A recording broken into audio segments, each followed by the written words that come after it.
Bonsoir Françoise. Bonsoir Barbara. Françoise Nallet. Je suis vraiment ravie de te recevoir, d'autant plus qu'on a réussi enfin à se rencontrer. Ça faisait un moment qu'on jouait au chat et à la souris.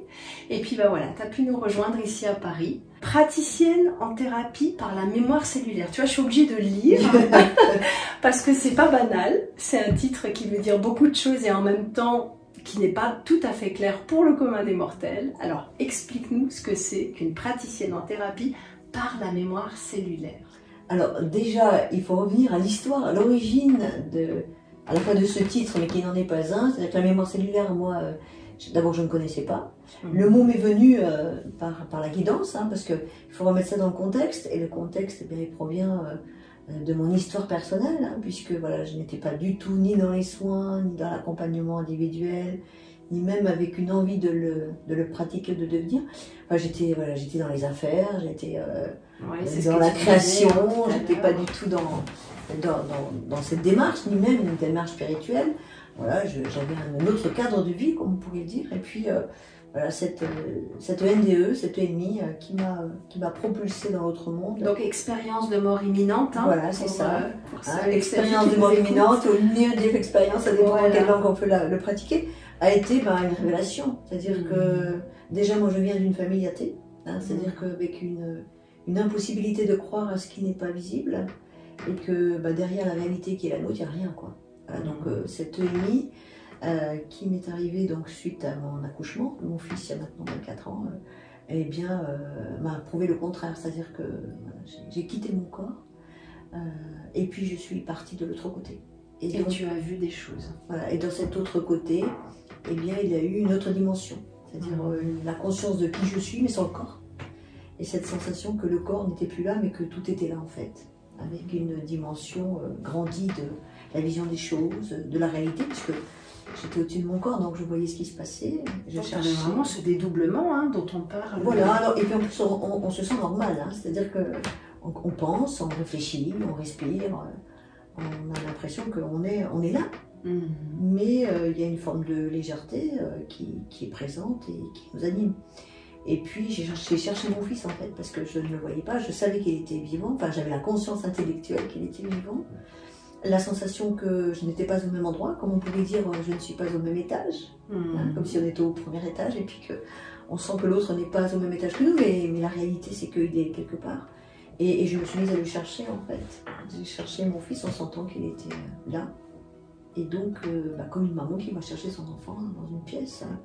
Donc ça paraît assez incroyable de vivre ça, mais en fait on vit la même chose, sauf qu'il n'y a pas le corps.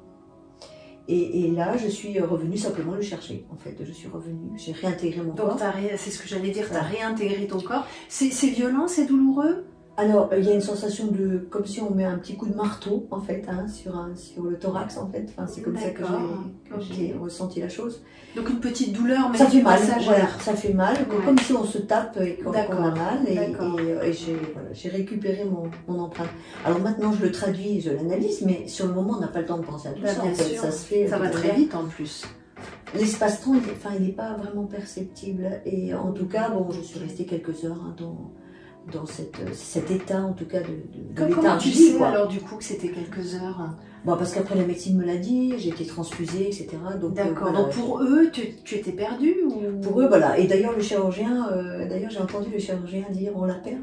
Et quand il a dit ça, je voyais ces gens qui s'agitaient autour de mon corps, quoi. Ouais. Et en fait, je lui dis mais qu'est-ce qu'il raconte? Je suis pas bien là. En fait, on n'a pas la conscience de ce qui est en train de se passer. On le voit, voilà. Tu l'as vu on comme a la conscience d'un senti, mais ouais, voilà. Tu vois, et puis qu'on est bien, quoi. On est là, juste bien. On cherche son enfant qui est quelque part. Il n'y a pas de dramaturgie, il n'y a pas la perception d'un danger, il n'y a pas la perception qu'on est mort, même, qu'on est en train de mourir, qu'on prend un risque. On est simplement il n'y a pas de souffrance d'ailleurs. Pas du tout. C'est vraiment l'impression qu'une maman qui va chercher son fils qui est dans une pièce et qu'elle n'est pas au même endroit que lui. N'empêche que quand je suis revenue de cette expérience, une convalescence assez complexe, j'ai perdu mes affaires. J'étais dans les affaires, j'étais dans le luxe, j'avais une affaire qui me portait beaucoup dans le cœur, qui m'animait beaucoup, que j'aimais beaucoup. Mais la vie a décidé autrement en fait. Il était temps de changer la de matière. vie en fait. Oui, et en même temps, il n'y avait pas de raison véritable puisque j'étais vraiment animée par ce métier. J'aimais créer, j'aimais mes équipes, etc. Donc, je n'étais pas dans une forme de rupture d'un système pour un autre système. Tout à fait. C'est-à-dire que pour toi, ça devait continuer, mais il n'y avait le destin en a décidé. Voilà, c'est ça. C'est-à-dire que le destin a décidé que quelque chose s'arrête. Et quand je suis sortie de là, j'ai senti que je n'étais plus la même en fait. J'avais une perception d'abord de la réalité qui était différente. J'avais la sensation que tout était possible. J'avais la sensation que si je sentais que j'avais envie de quelque chose, il était possible de l'obtenir. Et ça, c'était nouveau pour toi. Tu n'avais pas ces sensations avant. Voilà. Alors, je les avais quand même un peu, de par mon histoire personnelle d'enfant. J'ai toujours eu cette espèce d'innocence et d'optimisme particulier qui m'a toujours animée. J'ai toujours eu ce côté un peu borderline, on pourrait dire, ou nos limites, qui me poussait toujours à aller au-delà de ce qui était possible. Voilà. Ça faisait partie de mon ADN, comme on dit. Donc je pense que ça a été aussi un terrain plus facile pour ensuite aller un peu plus loin.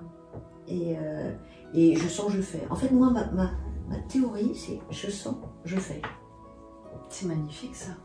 Je sais pas si c'est magnifique, parce qu'en même temps, je m'affranchis d'échecs possibles. C'est-à-dire que c'est très libre. Je peux admettre d'avoir un échec. Je peux admettre de me tromper, je peux admettre d'aller dans une mauvaise direction. Et je suis souvent allée dans des mauvaises directions.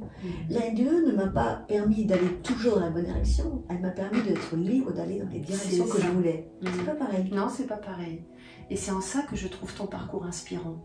Et quand je te disais, quand on préparait cet entretien, que j'étais après le portrait des femmes inspirantes, c'est justement ça l'idée, tu vois. C'est que toi, tu as repoussé les limites. Alors déjà, les limites corporelles, puisque effectivement, il y a eu cette sortie de corps et cette NDE qui sont des événements, un événement spécifique et très particulier et quand même assez rare. Mais en plus de ça, effectivement, il y a en toi, je le sens bien, cette volonté d'aller plus loin, de ne pas te contenter de ce qui t'est donné par ton éducation, par la société, etc. Donc ça c'est très inspirant pour les femmes d'aujourd'hui, d'entendre ça, de voir ça. Ben, en fait, on croit que souvent on me dit oui mais toi tu as fait une NDE, c'est facile, mais pas du tout. Puisque le fait d'être canal, puisque aujourd'hui je suis canal, je reçois des messages des mondes invisibles, je traduis des contenus même qui viennent de la source, mais en fait l'idée c'est que je reste une femme. Je reste une femme dans une réalité économique, je suis une maman de 3 enfants, et donc je vis la réalité telle qu'elle est, je suis en même temps très incarnée. D'ailleurs, je pense que c'est pour ça que je suis dans cette réalité aussi de qui je suis, c'est-à-dire que je ne suis pas une éthérée, je suis vraiment là et voilà, t'es ancrée, j'allais dire, t'as des racines quoi, solides. Donc c'est un vrai message de femme pour les femmes. C'est-à-dire que même s'il y a des difficultés dans l'existence, même si on traverse soit des échecs professionnels, amoureux, etc., et j'en suis la preuve vivante, eh bien, il y a toujours, derrière tous les échecs, ou derrière toutes les situations, un monde qui nous est ouvert. Alors, c'est vrai qu'on dit, oui, mais c'est facile de dire ça, parce que ça nous donne une forme d'optimisme, ça nous permet quelque part de passer la pommade sur la réalité, mais pas du tout. C'est-à-dire que la réalité de notre conscience, elle est faite comme ça. Nos épreuves et nos difficultés, de toute façon, c'est un champ d'énergie qui vient taper dans notre conscience pour nous corriger, pour nous modifier et pour nous permettre, en termes d'énergie, de nous donner ce qu'il faut pour aller dans un autre chemin. Donc, quelque part, vivre ce qu'on est en train de vivre, eh bien, ça ne devrait pas être difficile. C'est ça, c'est l'attitude. C'est ça, c'est notre âme, notre subconscient le veut vivre cette expérience. Oui. Et c'est nous qui la rendons difficile, bien sûr, avec notre regard de ouais, j'ai pas de chance, c'est pas normal, ça devrait pas m'arriver, ou alors au contraire, la grande tristesse. L'attitude. Tout est dans l'attitude. L'attitude à adopter face aux situations. Parce que quelque part, si nous, en tant que femmes, nous regardons les situations que nous vivons, que nous traversons, il y a des hommes bien sûr, mais puisqu'on est entre femmes, c'est simplement de regarder ce que nous traversons et de dire quelle est l'attitude la meilleure que je peux avoir pour pouvoir vivre cette expérience dans les meilleures conditions possibles. Puisque la situation, elle est telle qu'elle est. Et on ne peut pas la changer. On ne peut la changer que dans la manière dont on va l'approcher et l'aborder. Et ce qui est très intéressant, c'est qu'en mémoire cellulaire, puisque c'est quand même ma pratique, je m'aperçois au fil du temps et du nombre de personnes que je peux voir que si on change notre intérieur dans la manière dont nous abordons les sujets et les situations, eh bien l'expérience se trouve modifiée. Et la matière nous répond. C'est-à-dire que c'est un petit peu comme le quantique, hein. On est dans la physique quantique. C'est C'est-à-dire que notre intériorité étant en mouvement, la réalité est vécue différemment. Et la réalité vécue différemment nous permet d'aller vers d'autres choses, avec une nouvelle condition d'être, etc. Le problème que nous avons, c'est que nous n'avons pas été éduqués comme ça. On nous a demandé depuis tout petit de nous affranchir des réalités et de devoir être fort, de faire face, de se battre pour pouvoir obtenir, parce qu'il faut le mériter. C'est ça. Alors que si nous admettions que l'échec ou que la difficulté n'est quelque part une réalité qui s'affranchit à nous, et que si on la regarde avec plus de douceur, plus de philosophie même, plus de lumière, plus de paix, puis on va contourner l'obstacle. On va se décaler de l'obstacle, de la problématique, en la regardant d'un autre œil, et à ce moment-là, les choses s'apaisent déjà en nous, c'est déjà une bonne chose, mais en même temps, elles vont s'apaiser en termes d'énergie.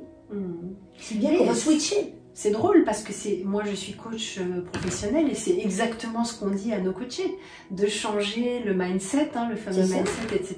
Toi tu vas plus loin parce que tu es au niveau énergétique. Il faut commencer par comprendre. Voilà, c'est ça, au niveau de la mémoire, des cellules. Alors justement, parlons de ça. Comment se passe une consultation en mémoire cellulaire? Comment ça se passe? Alors, il y a plusieurs typologies. Les gens qui viennent me voir, soit ils ont malheureusement des maladies, donc des choses récurrentes à soigner. Donc là, il y a une interrogation sur le plan de la mémoire. Donc le premier plan des êtres ascensionnés de Sirius qui m'accompagnent, qui me permettent d'avoir un scan du corps. De la réalité. Donc ça veut dire, toi, tu vas te connecter. Exactement. En conscience, du coup. Absolument. Tu vas dire, voilà, fermez les yeux. La personne s'allonge, ferme les yeux, et j'interroge la problématique. Donc, et toi, tu reçois des réponses, du coup. Exactement. Qui sont sous forme visuelle, auditive. Ça paraît irréaliste. Non, déjà. Pas pour moi, mais peut-être pour certaines personnes. Mais n'empêche qu'il y a, en fait, pourquoi? Parce que je me connecte aux ondes θ. Les ondes θ sont les ondes de la spiritualité que nous avons tous d'ailleurs. Et les ondes θ, quelque part, elles vont expanser la conscience du sujet. D'accord. Et cette connexion-là va me permettre d'avoir comme un œil qui va scanner l'organe, la problématique, le diagnostic, et je vais interroger les cellules. C'est-à-dire que les cellules interrogées sur le plan de cette dimension, c'est-à-dire du chakra 6 et des ondes θ, vont me permettre d'entendre les messages qui me sont donnés par les êtres qui m'accompagnent. Mais comment toi, tu te connectes à ces ondes-là? Exactement comme je te parle. Ça vient tout seul, en fait. Simplicité. En toute simplicité. En toute simplicité. C'est automatique. Mais moi, je n'ai pas de filtre sur les ondes bêta. C'est-à-dire que je n'ai pas de limite à la en fait, je n'ai pas de limites qui me sont imposées par mon intelligence. Je me laisse traverser, en fait. D'accord. Donc en fait, c'est ça tes canals. C'est ça, on appelle ça canal, parce qu'il faut mettre un mot, mais... Et en fait, je n'ai pas la connaissance scientifique, ça c'est très important, et c'est pas que en fait, je le défends parce que je veux faire comprendre que je ne suis pas là pour donner, on va dire, une théorie contre une autre théorie. Je suis juste canal, et j'entends de la connaissance qui ne m'appartient pas, qui provient d'un autre monde qui n'est pas le mien. Et que je ne suis pas scientifique. Alors comment tu... Alors la question, the question, comment tu fais pour être sûr que ce sont bien des messages qui te proviennent de ces guides et non pas ton mental? Comment tu fais? Eh bien écoute, j'ai plus de 7000 clients qui viennent et qui me disent c'est incroyable ce que vous dites, c'est tellement vrai, c'est moi, je n'aurais pas su le dire. Ce que vous dites c'est totalement vrai, c'est ça que j'ai dans mes analyses, c'est ça qu'on me dit, que la médecin me dise, c'est ça qui se passe. Comment vous pouvez savoir? Je ne sais pas, je l'entends. En fait, tu arrives à débrancher totalement ton mental. En fait, je n'en ai pas. T'en as pas. Mon mental, c'est mon cœur qui sent, en fait. D'accord. Ça passe en fait par le cœur directement. Voilà, c'est ça. Alors, et par contre, je suis quand même, je travaille beaucoup, je réfléchis beaucoup, j'analyse beaucoup, mais en fait, ça passe par un autre tuyau, en fait. Tu vois, c'est pas un tuyau limitant.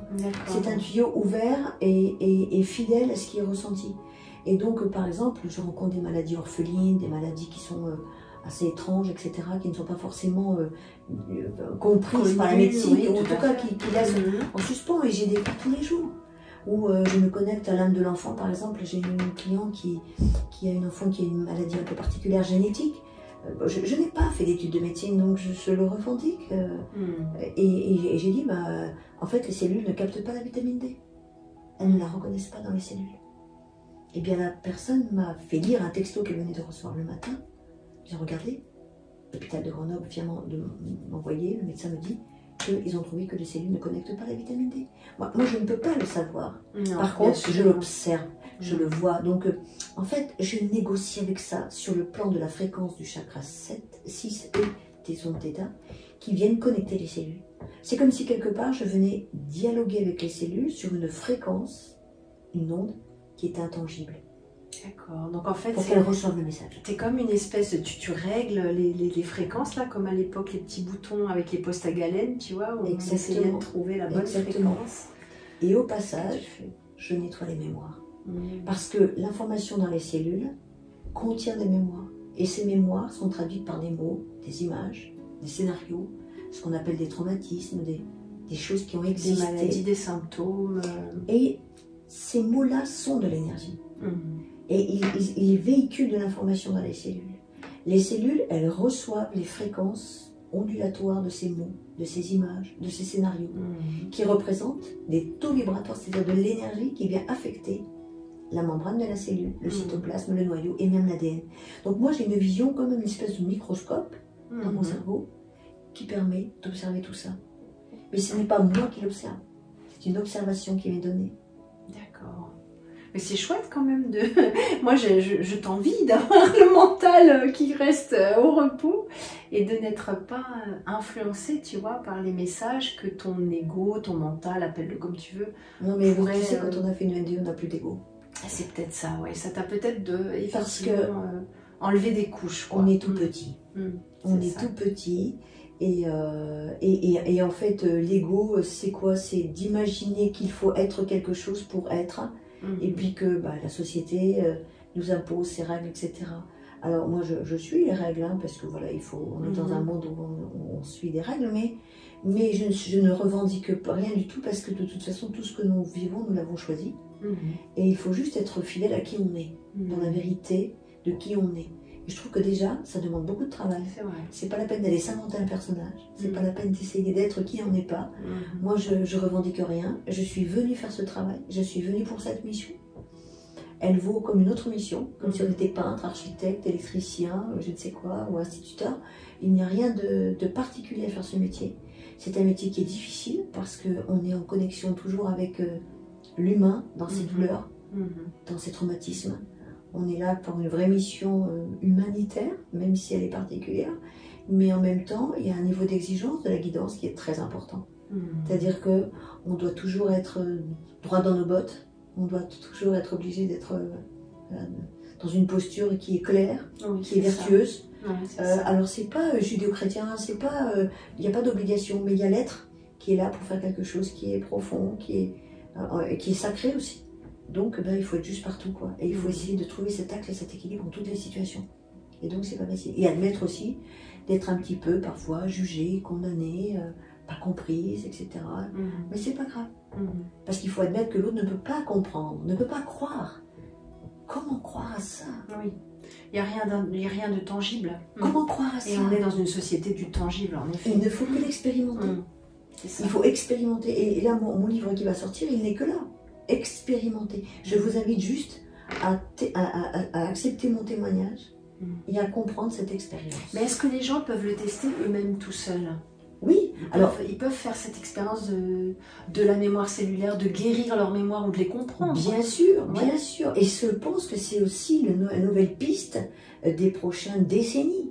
Cette médecine-là, qui quelque part est une médecine cellulaire qui nous est propre, c'est la nôtre quelque part, puisque c'est nos 100 000 milliards de cellules, c'est quelque part reconvertir que notre esprit, nos pensées, nos agissements, ont d'abord une influence sur nos cellules, directement, c'est déjà admettre ça. Et deuxièmement, alors si j'admets ça, ça veut donc dire que j'ai une fonction. Ça veut donc dire que je suis capable d'interagir. Et ça, c'est la deuxième étape. Apprendre aux humains à interagir avec les cellules. Donc comment le faire? Moi, j'ai reçu des méthodes, des outils qui permettent d'apprendre ça. Mais d'apprendre aussi que dans les 100 000 milliards de cellules, il y a des programmes négatifs. Ces programmes négatifs, ils proviennent de nos ancêtres, de notre karma, psychogénéalogie, mais aussi de nous, ouais. de aujourd'hui. Parce que souvent on me dit, oui, mais il faut nettoyer nos vies antérieures, etc. Oui, mais maintenant, comment tu es maintenant? C'est ça, oui.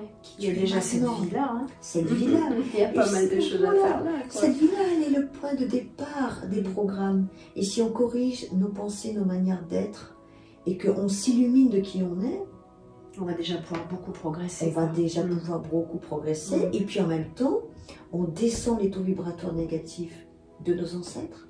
On descend les fréquences karmiques négatives. Donc on a une interaction forte. On a la puissance de nous corriger. Donc l'invitation pour les uns et les autres, femmes ou hommes, c'est véritablement de dire, pour que je puisse me réaliser véritablement dans qui je suis, dans le dessein qui est le mien, eh bien, je commence par moi-même, par me corriger de l'intérieur. Parce que si je me corrige, alors automatiquement, cette énergie va interagir de l'extérieur. C'est ça. Alors justement, moi je suis allée un petit peu sur ton site, bien sûr, hein, pour préparer cet entretien, et je vois que tu proposes des sonofréquences et des vibra-méditations. Alors tu te doutes bien que ça m'a fait un peu tilt, et ben voilà, qu'est-ce que tu peux nous en dire, sonofréquences et vibra-méditation? Ça c'est incroyable, incroyable. Alors, comment c'est arrivé? Parce que c'est ça qui est important. Juste avant le Covid, mes guides me disent, on était encore, tout allait bien, hein. Ils me disent, tu ne pourras plus recevoir bientôt, et d'abord il y aura trop de monde, et tu vas devoir faire quelque chose qui sera à l'extérieur de ton cabinet, à distance. Des soins à distance, j'en faisais un petit peu déjà, et donc le Covid arrive. Alors, je me dis, oh chouette, je vais pouvoir me reposer un petit peu, prendre un peu de temps, et puis là pas du tout, les gens me sollicitent, etc. Et là j'entends sonofréquence. J'entends sonofréquence. Donc ce mot vient. T'a été donné. Comme l'élément cellulaire d'ailleurs, que je n'aurais jamais imaginé. Sonofréquence, et là je reçois en connexion ils seront avec moi pour aller chercher des problématiques des gens, alors le cœur, le mouvement, j'ai vu, l'intestin, tu passes en revue tous les organes, l'organisme, le cerveau, etc. C'est ça, la digestion, l'assimilation, l'élimination. Donc à distance, et que ils seront là. Sauf que j'ai rien préparé. Donc évidemment, j'obéis. On peut dire ça comme ça parce que c'est le mot. Et je monte ce projet, donc je monte ma petite communication, j'envoie ma clientèle habituelle, etc. Et je me retrouve devant l'écran. Mais tu n'avais rien préparé. Mais je prépare jamais rien. Comment c'est possible? Moi qui suis très studieuse, tu vois. Et je le suis, mais d'une autre manière. Alors donc, t'es devant ton écran. Je suis devant mon écran et j'ouvre le plan comme je le fais à chaque fois, parce que bon, j'ai quand même l'habitude du collectif, je fais beaucoup de web, etc. Et je fais beaucoup de conférences. Donc j'ai la confiance en fait. T'as ta confiance, tu sais que ça va se passer. Mais je ne m'interroge pas. Je sais que si c'est que ça doit être en fait. Par contre, je sais que ça se passera comme ça doit se passer. Et j'ouvre le plan. Et là, je commence à recevoir des choses incroyables. Avec des guides de différents plans qui me connectent, des guides médecins, des guides, des enseignements christiques, je peux le dire, des messages d'amour, des messages, etc. Et tout ça crée cette réalité. Sonofréquence émerge. Sonofréquence prend racine, devient quelque chose. Et ça devient une méditation canalisée, initiatique, avec des plans différents. Donc ça veut dire que tu vas parler, je plonge, et ça me traverse en fait. D'accord. La guidance me traverse, connecte. Tu imagines, Barbara, les organes des gens à distance. Comment est-ce possible? Oui, alors là, j'avoue que... Les résultats que j'ai, que nous avons, puisque c'est pas moi qui les ai, qui me sont témoignés, ce qui m'est dit, c'est tout juste incroyable. Sur le plan physique, sur le plan organique, sur le plan psychique, sur le plan spirituel. Parce qu'il y a des messages qui arrivent de différents plans. Donc les gens mettent leurs petites oreillettes, ou leur casque, ou simplement s'allongent en face de leur écran, m'écoutent, et ça me traverse en fait. Et donc toi tu vas parler. Et je parle pendant 2 heures. Sans arrêter, face à la caméra, pour que ce soit clair, que les gens n'aient pas l'impression que je triche, ou que je lis un texte, je ne dis quoi. Non, je suis en live. Je veux de l'authenticité. Bien sûr. Et là, c'est pendant 2 heures de connexion. Et les gens reçoivent des messages qui vont les être gens individuels. Me disent, Barbara. Parce que toi, tu vas communiquer à plein de gens en même temps, en fait. Voilà. Donc, comment ça peut être individuel? Exactement. Et j'aime ta question. Parce que c'est la question que m'ont posé les gens avant de s'inscrire. comment est-ce possible? Bah oui. Parce qu'en fait, le rendez-vous de la séance, hein, puisque les gens sont assez nombreux, en fait, c'est, bon, on prend l'intestin, en fait, ils vont m'ouvrir les programmes des gens. C'est-à-dire qu'un mot, une phrase, une image, va résonner pour quelqu'un à une fréquence particulière, et pour un autre à une autre fréquence. Si bien que chaque sonofréquence est unique. Elle n'est jamais répétée, et si j'en fais 10 sur l'intestin, elles seront 10 différentes. Parce que ça dépend du collectif que j'ai avec moi. Donc c'est carrément du sur-mesure. C'est du sur-mesure collectif et individuel. Et les gens me disent, parce que je vois les chats, bah oui, bien sûr. En fait, tu m'as parlé à moi. Tellement il y a à la fois une connexion entre le collectif et l'individualité, et vice-versa. Et ils ressentent des choses alors. Alors ils disent que, alors non seulement ils ressentent, mais je leur dis, je suis avec vous là maintenant à cet endroit-là. Ça paraît incroyable. Ouais, ça paraît totalement irréaliste. Ouais. Bah, le dernier pourtant, moi je suis quand même très ancrée, donc... Oui, bien sûr. Bah, le dernier qui a eu le don d'ubiquité, c'était Jésus, et c'était quand même il y a un paquet de milliers d'années, donc on a du mal à... Alors, on ne peut pas dire que c'est un don d'ubiquité, mais c'est la conscience qui a cette capacité d'ubiquité, et puis la guidance qu'il a aussi. Et donc c'est un vrai rendez-vous de soins, c'est un vrai rendez-vous de connexion. Donc c'est l'intermédiaire entre une méditation, une visualisation et un soin énergétique à distance. Voilà. On pourrait dire que sur nos fréquences, c'est ça rassemblé. Donc nous sommes de plus en plus nombreux. Tu as combien de personnes qui s'inscrivent? Ça dépend, entre 200, 700, c'est variable. Voilà, ça dépend. Ah oui, c'est un gros public. Ouais, c'est un gros public. C'est un gros public, c'est du bouche à oreille. Et puis ensuite, les gens peuvent répéter. Tu vois, par exemple, sur les hormones, sur les migraines, etc. Ils peuvent répéter ils ont leurs petits soins. D'accord, les mots que toi tu as reçus en guidance. C'est enregistré. Voilà, donc après ils peuvent tout répéter. répéter. Comme un vrai soin. Ouais, donc c'est vraiment intéressant. Et je pense que ce sont des formes de soins, en tout cas d'accompagnement, qui sont essentielles et qui nous montrent aussi que l'esprit, notre esprit, a une forte capacité de transmission d'informations et que quelque part on doit sortir des sentiers battus où on croit que seulement la matière est véritable, seulement le face-à-face physique, hein, le one-to-one, il peut fonctionner et que quelque part on a aussi en même temps une puissance de reconvertir la réalité. Tout à fait. Et quand je vois les résultats qui me sont ramenés, je me dis, bah, même moi je m'étonne parce que moi je suis une enfant de tout ça quelque part. C'est les choses expérimentent. Voilà, c'est ça, tu laisses les choses te traverser comme tu le disais au début de l'entretien. Et donc forcément tu les maîtrises pas, tu les contrôles pas. Donc après le résultat, j'adore ça. C'est un peu la surprise quoi. C'est toujours la surprise. Même une séance est une surprise, puisque chaque individu est spécial. Donc il n'y a pas de, je n'ai pas de protocole, je n'ai pas de méthode. Je suis en connexion et j'ouvre le plan du corps, de l'âme de celui ou de celle qui est ici, dans les demandes qui me sont faites. Et j'agis, et je vois combien les gens transforment leur vie, leur manière d'être. Et puis tu sais, je crois que la vérité dans tout ça, c'est que ça fait maintenant plus de 24 ans que je pratique. Je pense que si j'étais une délurée, une demeurée, ça se saurait. Et que les gens ne seraient pas aussi nombreux à venir et à conseiller. Et je pense que les humains sont intelligents, ils ont du discernement. Et je pense que tout ça amène à une autre forme de relation à l'être, à ce monde holistique qui nous habite, et que quelque part, il n'y a pas de magie ni de mysticisme là-dedans, il y a juste une réalité à découvrir. C'est ça. Et on est qu'au début. Et on est qu'au début, on est en train on est d'émerger de tout ça. Oui, tout à fait. Et si on était un petit peu plus ouvert, on irait plus vite. On pourrait se faire du bien entre nous, on pourrait davantage échanger, comprendre. Et voilà, il y a une espèce de peur aussi, quelque part, de la vie. Tout à fait, tout à fait. Alors, Françoise, on va conclure ce magnifique entretien inspirant et intriguant, et aussi très formateur et instructif.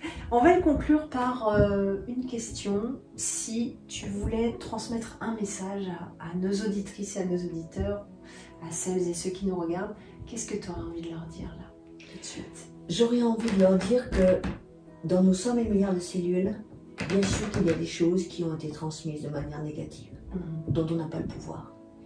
Mais il y a une chose qui est sûre, c'est qu'on ne doit pas vivre des fardeaux qui sont les nôtres, quels qu'ils soient. Et que quand on a conscience, quand on ose avoir conscience avec humilité de ce qu'on porte, de ce qu'on a pu traverser, des échecs, des difficultés, des fermetures, des obstacles, eh bien on doit se dire d'abord que cela fait partie du passé. Et que cela nous ouvre une porte vers le présent pour l'avenir. Parce que espérer que les choses aillent mieux demain, c'est bien, mais elles commencent par aujourd'hui. Donc ça veut dire qu'aujourd'hui, nous pouvons tous, si nous voulons, véritablement transformer la personne que nous sommes et laisser derrière nous, oser laisser derrière nous, avec légèreté, tout ce qui a été. Et que c'est ce dessin-là qu'on est venu chercher. On est venu chercher cet être spirituel qui est le nôtre. Et c'est pas de la spiritualité, on va dire, mercantiliste, c'est juste de se dire, qu'est-ce que je veux faire et devenir? Et si je sens que c'est présent en moi, ça m'anime, c'est vertueux, ça me porte, ça m'enchante et ça me donne de la joie, alors c'est ça et rien d'autre. Et que je dois aller sur ce chemin et que tout est possible en ce sens. Ce n'est pas tout est possible parce que je l'ai appris, je l'ai répété comme un mantra, non. C'est que ce qui est possible, c'est ce que je décide d'avoir aujourd'hui. Et que si j'envoie de l'amour, si j'envoie à mes cellules cette conviction que j'ai tout en moi pour le faire, nos proches, nos familles, les êtres qu'on aime, et qu'on a cet amour qu'on leur donne, et cette lumière qui est en nous, alors les choses iront mieux. Se faire, ouais. Les choses iront mieux. Donc c'est le lâcher prise, c'est croire en soi, c'est libérer les mémoires négatives dont on n'a plus besoin, considérer que chaque jour est un recommencement et que mais c'est ça l'idée. Vraiment nettoyer les table rase du passé, en tout cas pour les mauvaises choses. Pour les mauvaises choses, il faut garder les bonnes. L'idée c'est ça. Je me nourris de ce qui m'a animé. Voilà. Et je me nourris du passé qui a été favorable, qui s'appelle l'expérience. Et puis pour le reste, j'ose ne pas savoir aussi. Les gens, pourquoi les gens n'osent pas aller? Parce qu'ils ont peur d'être infirmes, ils ont peur de ne pas savoir, ils ont peur d'être handicapés par le système. Mais il faut qu'avec humilité, ils acceptent qu'ils n'ont pas la connaissance, qu'ils n'ont pas la certitude, qu'ils n'ont pas la conviction que ça va réussir. Et puis c'est comme ça qu'on apprend et qu'on expérimente. Alors le jugement des autres, etc. vient évidemment mettre des barrières à cette opportunité. Bien sûr, l'éducation, tout ce qu'on a reçu. Moi, la chance que j'ai, et j'espère que les auditrices pourront l'entendre, eh bien moi j'accepte de faire un échec. J'accepte de me casser la figure si ça doit être. Mais je n'accepte pas de ne pas essayer. Voilà. Et je dis que nous sommes là pour vivre le changement en permanence. Les saisons changent, tout bouge. Pourquoi est-ce qu'on ne bougerait pas nous non plus? Très belle phrase de fin. Je te remercie infiniment, Françoise, pour ce bel enseignement.